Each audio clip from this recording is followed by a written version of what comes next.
நீங்க உங்களுடைய தேர்தல் பத்திரத்துல கார் இல்லன்னு சொல்லலாம், வீடு இல்லன்னு சொல்லலாம், 10,000 ரூபாய் பணம் இருக்குன்னு சொல்லலாம். ஆனா எங்க கிட்ட பல்வேறு சட்டமன்ற உறுப்பினர்கிட்ட எங்க கட்சியிலேயே சொந்த வீடு இல்லாதவங்க இருக்காங்க, கார் இல்லாம இருக்காங்க.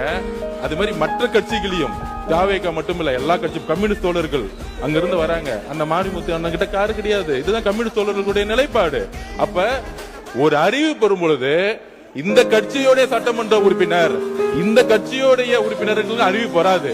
முதலமைச்சர் பொதுவா எல்லோருக்கும் ஒரு அறிவிப்பை கொடுக்கிறாரு.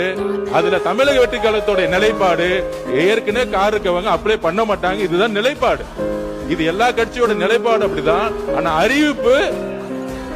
அறிவிப்பு தனி செயலாளர் அறிவிப்பு, ஒரு சட்டமன்ற உறுப்பினர் 3 லட்சம் மக்களை போய் பார்க்க வேண்டிய நிர்பந்தம் இருக்கு. அவரோட தொகுதிக்கு போக வேண்டிய நிர்பந்தம் இருக்கு.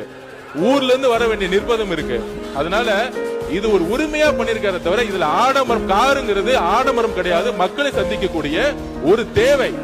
ஊழல் இல்லாத சட்டமன்ற உறுப்பினர்களுக்கு கார் இன்னைக்கு தேவை. மக்களை பார்க்க போனோம். அதுதான் நாங்க பதிவு பண்றோம்.